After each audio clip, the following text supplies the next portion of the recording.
So now we come to the conclusion of working with vectors and matrices, and the whole point being that we will manipulate um, vectors in space by being able to transform them, rotating them, or translating them linearly. But here, let's start with an example. We'll say we have a vector v, right? And this is 1x hat plus 1y hat, right? And that can also be written as v is equal to this vector 1, 1 matrix form. So here we have this thing called a rotation matrix. This will rotate whatever you multiply it by, supposedly counterclockwise. This is counterclockwise. So let's do that. Let's take a and multiply it by v, right? So it'll be 0, negative 1, 1, 0, and 1 and 1.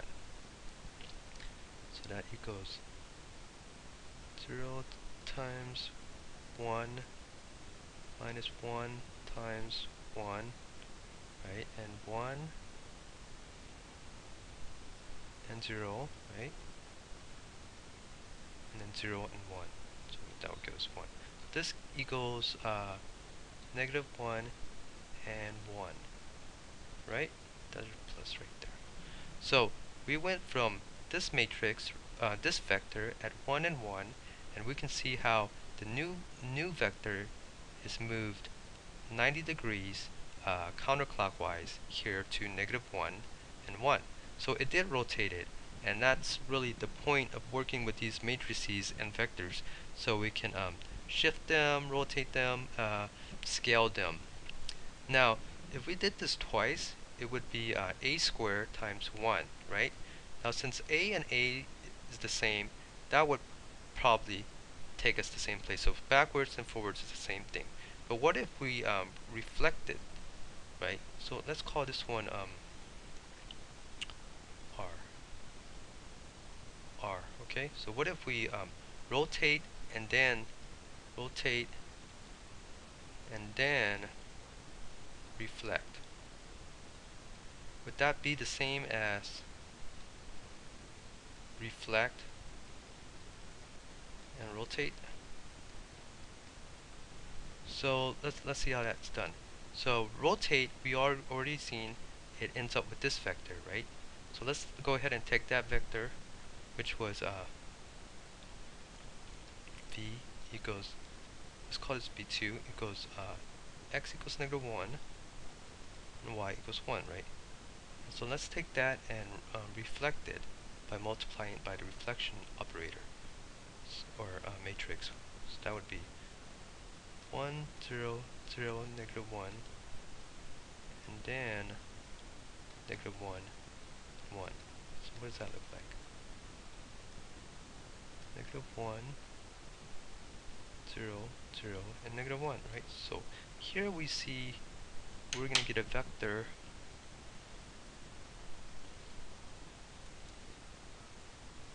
and it's going to end up at negative 1 and negative 1, right?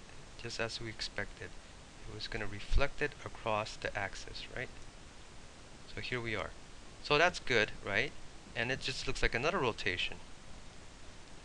But actually this is a reflection. So let's do it the other way. Let's reflect it first and then rotate it. Okay, let's go to the new page here. So remember we had our original vector v, which was equal to 1 and 1, right? So now we have this reflection vector matrices is 1, 0, and 0, negative 1. 1, 0, 0, negative 1. Multiply it by v1, right? So 1, 1. And that's going to equal 1, 0, 0, minus 1, right? So, and then we're going to take that vector, the resulting vector, this one, and we're gonna rotate it, right? So let's call this v2. Again, let's call this v2. then so we're gonna rotate V2, right? So matrix. So what does the rotating matrix look like? The original one we use, the counterclockwise. So it's going to be 0, -1, and 1 and 0.